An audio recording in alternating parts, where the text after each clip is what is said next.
Hey, welcome to Optimize Your Body with Martin Silva, where we talk raw, uncut facts to truly help you optimize your body. Hey folks, welcome to episode 33 of Optimize Your Body. Firstly, I'd like to apologize about the background noise. I couldn't actually get a quiet room today. I haven't really got an allocated studio just yet, so I'm still very much an amateur in the world of podcasting, so I hope you can, hope it doesn't put you off too much. I'm really trying to improve the sound quality as well, but I guess it makes it more real, you know. So yeah, and also I have a little tiny bit of a cold as well. Been a little tiny bit run down this week. I haven't felt too bad with it, but yeah, a little bit sniffly.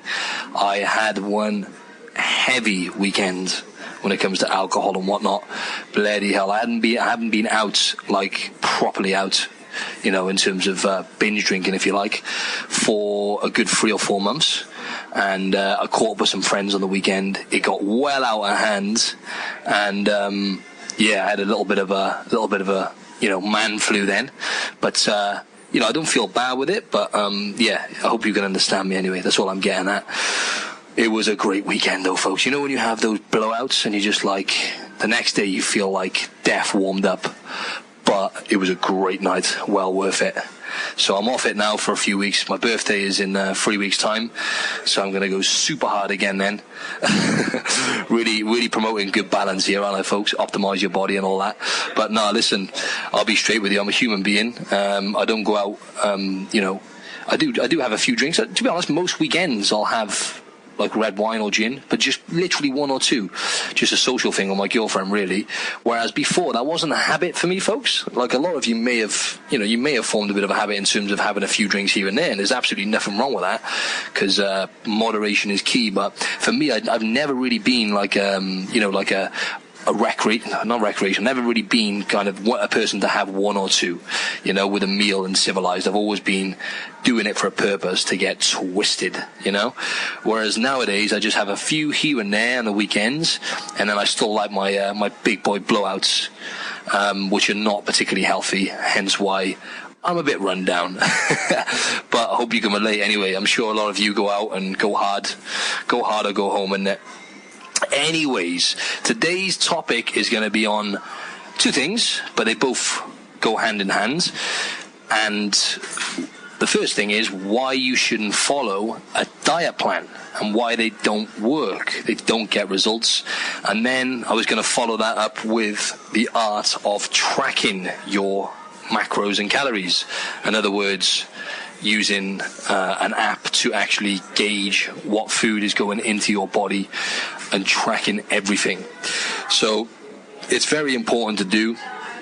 And in terms of creating sustainable health, you know, optimizing your body and building an admirable physique, as I keep saying, because I know a lot of you want that. But the bottom line is, it's all about health. That should be your number 1 priority. But it's easy for me to say. It took me forever to get to that level where I'm focused more on how I feel and whatnot now, as opposed to how I look. But as a result of feeling good and putting the right stuff in my body and optimizing my body, well, kind of, not this week, my physique has come as a byproduct, and I no longer even think about being in shape, and I am in the shape of my life. Well, I've been a lot more shredded, obviously, for competitions and whatnot, and my body fat has been down low, but I would say, you know, not even aesthetic, because I haven't really been focusing on actually sculpting my body up until this week, but just in terms of how my body looks, health-wise, and, you know, I'm probably walking around at about, I don't know, 9-10% body fat. I'm literally in the shape of my life without thinking about it, and I can't get enough calories in, folks, which is another great thing when you build muscle. I've spent a long time focusing on building muscle, lifting weights. Muscle tissue is expensive. It costs a lot of calories. So when you actually build muscle, you will automatically be burning more calories. Your body and your metabolism has to elevate just to keep that muscle on your body. So you're looking at like 30 to 50 calories. A pound of muscle will burn about 30 to 50 calories just to keep that muscle on your body, as I keep saying. So, already I'm going off on one. Bloody hell. Slow down.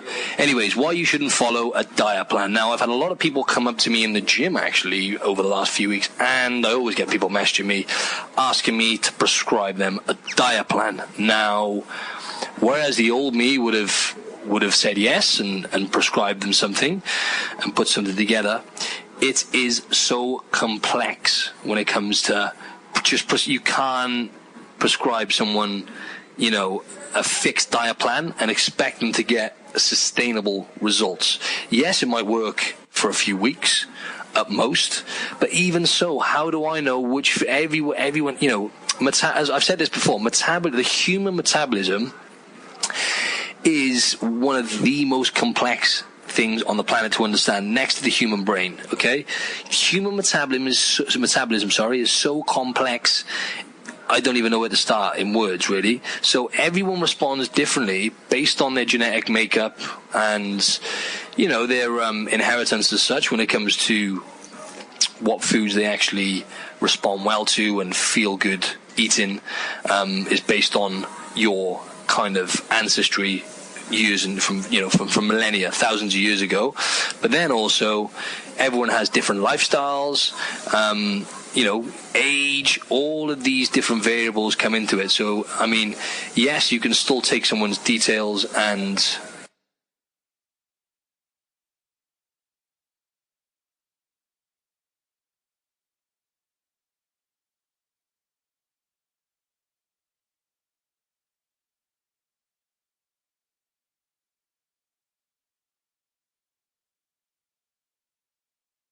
create them a plan based on their age and what kind of training they're doing and whatnot. But everyone is completely different when it comes to food. And 95%, that's what the stats are lying at, right? When it comes to diet plans, 95% of people fail. They don't sustain it, okay? Because it's too restrictive. There's so many different nutrients out there, and the human body thrives on variety, okay? Thrives on it. We didn't just survive from eating what was available. We actually thrive because the body adapts to whatever you actually provide it with. So it's very restrictive. If you're going to be going on a diet plan, it is too restrictive. There's too many you could end up, if you're going to keep prescribing someone a diet plan to eat the same foods, or even if there is a wide range of foods in there, it still needs to be a rotation. So, the ideal way of eating, which, is tough to do, is to try and rotate your foods. So try not to eat the same foods day in, day out. Now, don't get me wrong, you're always going to have your staple foods which make you feel good, or foods which are convenient to make and whatnot, because I do, right? There's certain foods, for example, sweet potato, works wonders for me. It's just one of those foods that really makes me feel good, gives me energy and whatnot. Also, broccoli, I know it sounds boring, but broccoli, when it comes to vegetables, that's my go-to. That's my number one. For example, on Monday when I was feeling ropey, even on Sunday, it was like, right, I need broccoli. I need to start preparing my body. Lots of other vegetables as well. But and then when it comes to meat and stuff, I know if I have lean red meat, I try and have that, say, about 3 times a week, grass-fed steak. And that really gives me lots of nourishment as well. Nuts as well. There's certain foods which will work for you and which are convenient, but try to rotate your foods. Yeah. So, for example, using nuts as an example, rather than just eating almonds day in, day out for months on end, why not rotate it? Bring some macadamia nuts in, some walnuts. I would say personally, in terms of the properties, they're probably the 3 best kind of nuts, I would say, and maybe pecans as well. Macadamias, walnuts, almonds, and pecans. That's probably debatable, but just a little knowledge bomb there for you. So just relating this to you now, if you're listening, right, you're probably thinking, I really want to sort this nutrition out and lose body fat, or, I want to start eating right, and I want to be healthy or healthier. I'm not saying you're not healthy already, and you may be thinking along the lines of, I need some sort of diet plan. Folks, it doesn't work, right? The only way to do it is to actually start tracking, which I'll come to soon, right? Now, there's a reason why people who are obese, now the current stats with people who are extremely obese, and, basically 6 out of 7 people have actually been obese okay, like really overweight, lost a significant amount of weight, and then put it back on. So 6 out of 7 people who actually lose a significant amount of weight at some point in their life actually put all that back on, and from what I've experienced as a trainer and having coached thousands of people, end up actually worse off because they haven't addressed the root cause of why they're eating these foods and how to change their habits. As I mentioned before, 40% of the things we do are habits. We do them pretty much on autopilot. 60% of the things are decisions. Now, obviously, it's going to vary a bit, but that's roughly how it works with the human brain, right? So for me to take, for example, an obese person who wants to lose body fat and wants a diet plan, and I've done this in the past, folks, I've failed a lot of people in my time. Now, success and actually growing comes from your past failures, right? And this is one thing I have failed at. I've failed a lot of people when it comes to helping them achieve good wellness. Now I'm getting a lot more success nowadays, but I've been in this game for, I've been a personal trainer for over, for about 11, 12 years. I'm at a top level, and I can actually say, without being big-headed, I'm an expert in my field when it comes to health and nutrition. I've still got a lot more to learn with nutrition. But anyway, as I was saying, I've failed a lot of people in the past. For example, if an obese person comes to me and they say before they want a diet plan, I could prescribe that for them, no problem.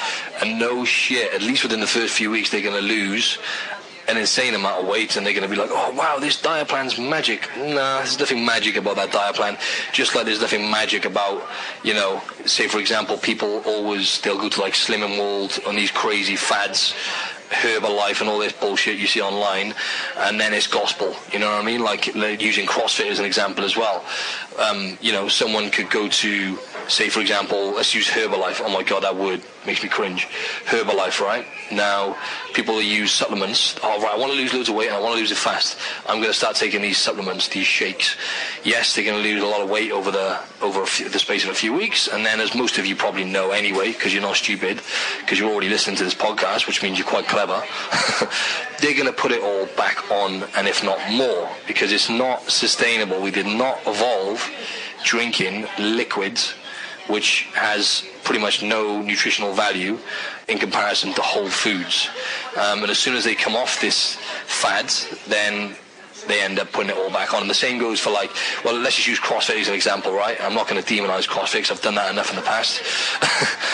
There's some great things to be said about it, but people who will go from doing nothing, okay, so they're overweight, they'll dive into doing something like CrossFit, and no shit are they going to lose weight, okay? They've just gone from being a couch potato, right, to jumping around like an absolute maniac, like a chimpanzee, like you might have saw in my video on Instagram, swinging around on bars and shit, jumping around, throwing medicine balls around, doing all this crazy stuff, burpees and whatnot. They're going to lose weight. They're going to lose body fat. Do you know why that is? It's not rocket science. They're in a calorie deficit. So they're starting to burn more than they're actually eating. But it's not sustainable. So they can jump around and do all that crazy stuff for a few weeks, and guess what happens?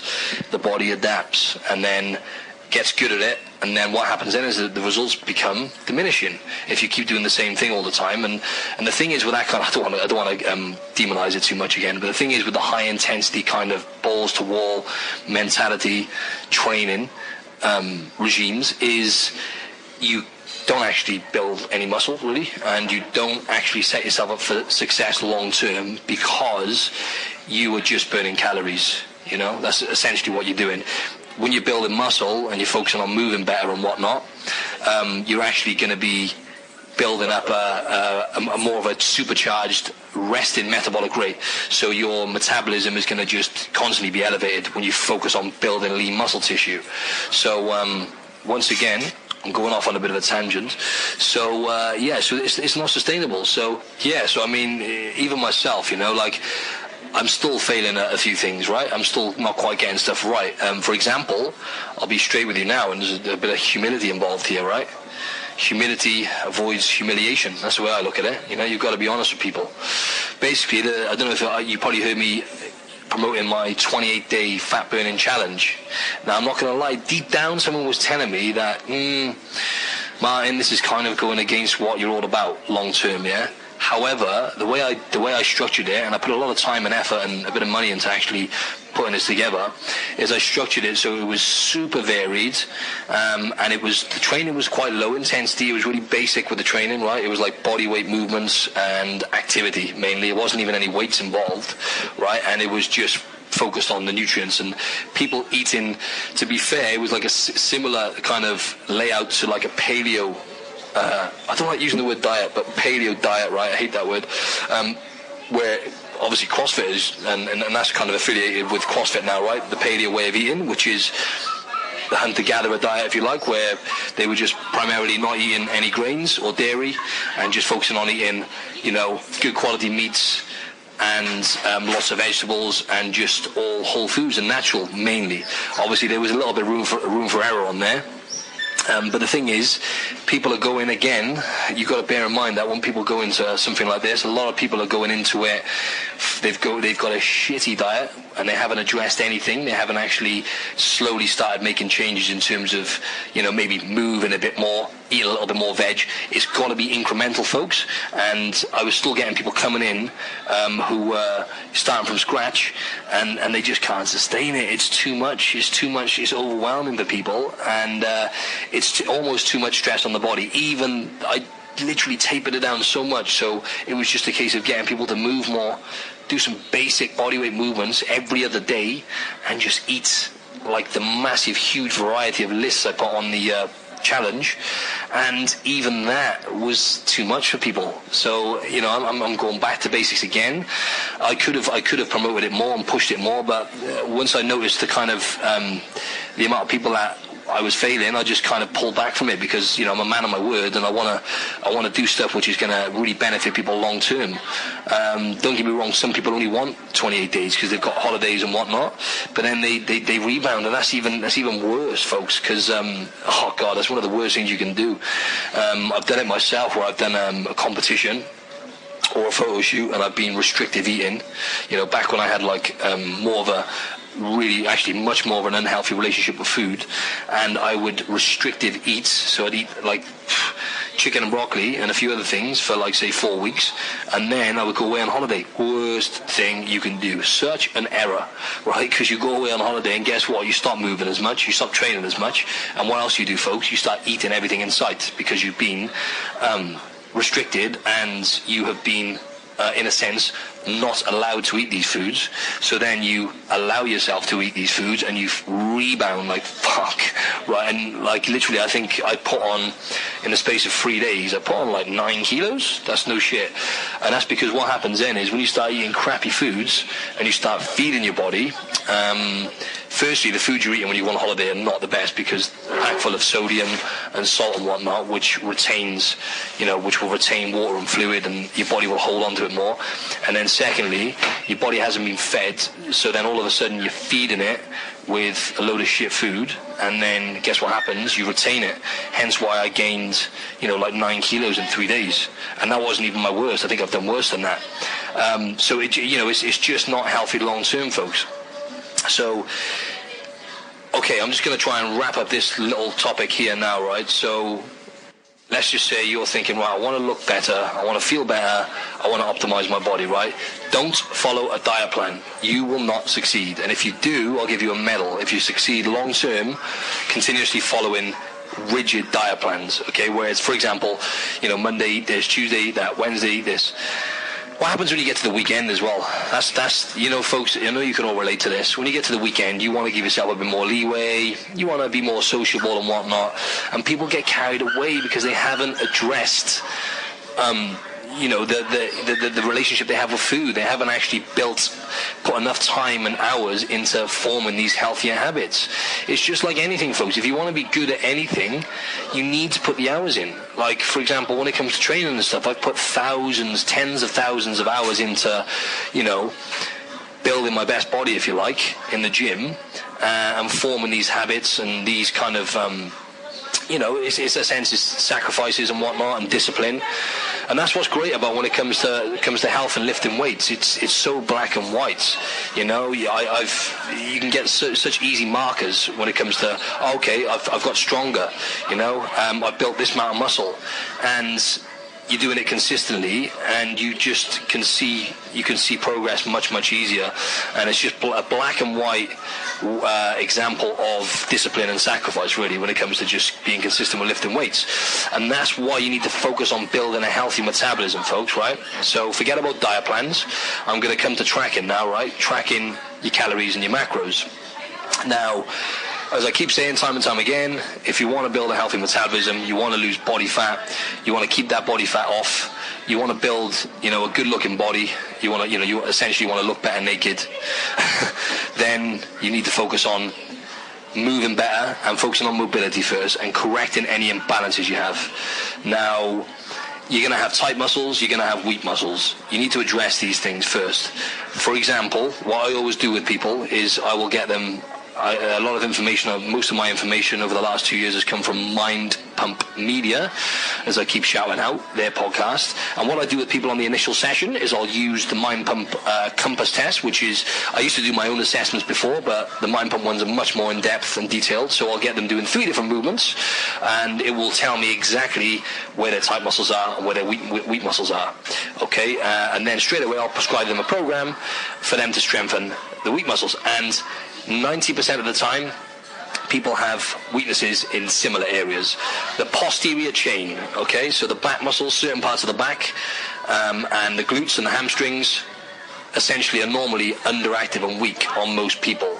So instantly I'll get them doing movements which are going to strengthen those weak muscles. For example, for the back muscles, it will be like a lat pull down with a close grip, underhand close grip, lat pull down.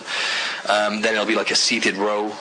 And then obviously to strengthen the glutes and the hamstrings, I'll get them doing pelvic floor bridges to switch on their glutes. And then I'll get them doing like good mornings, with the bar on their shoulders. That's personally one of my favorite exercises for the whole of the posterior chain. So it works basically the bum muscles, hamstrings, back muscles, everything. I'll get them doing good mornings, which is when you place like a barbell on your shoulders and you push your bum out and hinge from the hips. So that's a great movement.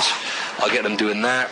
And yeah, so I'll get them strengthening their weak muscles, and I'll get them doing mobility to lengthen out their tight muscles. So I'll get them doing about 10 to 15 minutes of mobility drills prior to every session they do, and every day in between as well. So even if they don't come to the gym, I say, right, I want you to do this 10-15 minute mobility routine, or better still, go and do some yoga regular. I'm actually going to a yoga class within the next hour. It's something I do once a week now, and then I do the mobility on top of that. You need to get your body, lengthen out those tight muscles and strengthen those weak areas, okay? And at the same time then, focus on building muscles. So you can then start incorporating the full, the big compound movements, such as squats, deadlifts, overhead shoulder press, bench press, bent over row, pull-ups, all of these movements, lunges, straight leg deadlifts, all of these big compound movements, multi-joint movements, which are going to get you bang for your buck in terms of building muscle, which in turn is going to build a healthy metabolism. And providing you're doing this consistently, doesn't even have to be every day. It can literally be 2 full body sessions a week in the gym, and just do some mobility on the days in between. It's really not rocket science. If you're consistent with those things and your activity levels are high enough, as I keep saying, get yourself a Fitbit, track your movement, see how many steps you're doing, and monitor that as a kind of benchmark for you. If you want to lose body fat, for example, just increase your steps and walk more. Just really keep it simple, folks. If you wanna get to where you want to go in terms of your body goals and health. So diet plans, no. Tracking, yes. So there's an app I use, and I get my clients to use, which is called MyFitnessPal. There's a few others out there nowadays, but this is the one I've used for a while, and it's one of the better ones, MyFitnessPal. Okay, do this for me then, folks, right? If you're really serious about getting in shape, losing body fat, building muscle, building optimal health, start tracking your calories. It's really, the thing is, what I find quite frustrating, but I mean, that's just me, is people don't stick to it. And it's just so easy to do. Seriously, type the food in there and press enter. That's all you've got to do, right? Or even like if some things you buy come out of a packet, that's not the end of the world. Just scan the barcode, you can literally scan the barcode, folks, as well. And you don't have to get it spot on with the weight and stuff. I don't even want you weighing, folks. If you're going to be doing this, do it by eye. Estimate what you're having, right? Bear in mind, right, I don't know if you know this, folks, but it's another thing. People get really kind of, we want to do things perfectly, right? And what you've got to accept, folks, is nothing in life is perfect, right? Nothing is perfect. Nothing's going to be perfect. There's always going to be room for improvement. So when it comes to tracking your food, don't worry about getting the weight right and getting the exact product in there. Put anything in there. If you, like, for example, on the weekends, people, they'll track all week, they'll get to the weekends, and they'll stop tracking, which is perfectly fine once you're at a high level. But when you're starting out tracking, you need to be meticulous with it, right? So people, for example, clients I've had, they'll track all week, really good. I'm like, yeah, that's good, that's cool. You got a little bit more, you know, you can have more calories on the weekend, great. And then they'll just have one bad meal on the weekend, and they'll stop tracking. And I'm like, no. This is when you really need to track, because we need to know where you're at come Monday. And when you're having meals out, for example, you go out and have a dirty meal, like a pizza and some cake or whatever, yeah, you're not going to get the exact pizza in there, right? But just put anything in there. Type in pizza in the search box and put in how many slices you had. It's really not that hard. For example, I'm going to make you hungry here. You have a ham and cheese. Oh, what a crap example. Okay, I'm going to talk about my favorite kind of pizza now, right? You have a pizza which is loaded full of Italian sausage, hot Italian sausage, chilies, pepperoni, lots of double cheese, right? Lots of cheese. A big, heavy pizza, beautiful. Bit of chili oil on the top, lovely, right? Type it in. Just type in what you had. Type in Italian sausage, ham, and it'll come up on there. You know, and just put in there what you had and keep track of it. I know it hurts a bit. This is the thing. People can't face what they've had because it hurts. It's like, oh shit, I've just had 3,000 calories in one hit. But you need to be aware of what you're having so you can cut back on a Monday and Tuesday and continue moving forwards. Otherwise, it's a vicious circle. Okay, folks? So I hope that makes sense. It's going to help you manage your weight much better. Okay, so let me just give you some of the benefits of doing this, right? Now, there's no way do I ever want anyone to be in a position where they have to track their intake day in, day out for the rest of their life. That's no way to live, folks. Now, even me at the level I got to, I tracked my calories for a solid 2 or 3 years consistently. I made a point of having like a day off once a week because it's good to have a day off occasionally. You know, it's not good to do it every day. Anyway, so I've done that consistently for 2 or 3 years. Even at the level I was at a decent level before I even started tracking. Right? Now I no longer track. I haven't tracked for about half a year. And I'm eating intuitively, and that is the level, folks, I want to get you to. I want to get you to my level and the level my good friend is at, Andrew Bond. Go and follow him on Instagram at Mr. Bond Fitness. The level he's at, where we're eating intuitively based on what our body needs. If we want to have some crappy food, we'll have it, but our body doesn't crave it anymore because our body is tuned into having healthy foods most of the time. And we have managed to unlock all of these bad habits you build up when you're younger and stuff like that, from eating processed foods like cereals for breakfast and whatnot. You know, we evolved eating what we needed to survive, right? And that's the level we're at now. Like, don't get me wrong, we have a social life, we have crappy foods here and there, but, you know, when you get to that level where you're eating intuitively, you know what your body needs, and you're in a shape of your life as a result of that.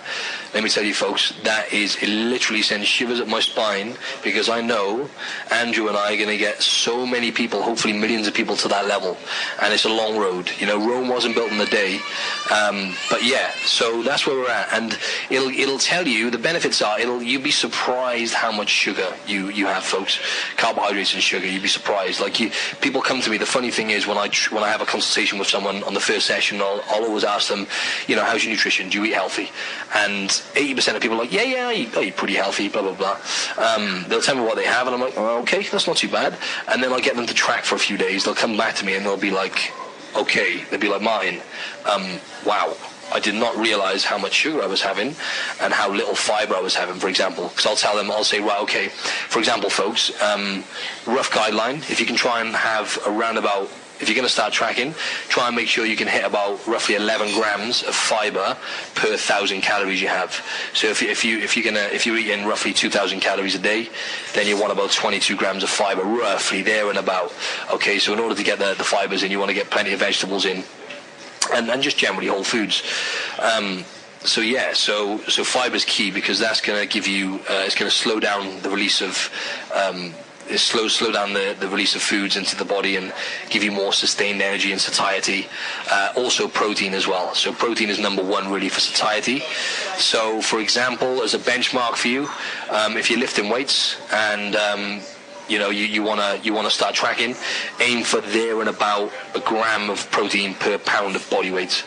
So if you weigh around about 60 kilos, then in pounds, how much is that? That's roughly around about 150 pounds.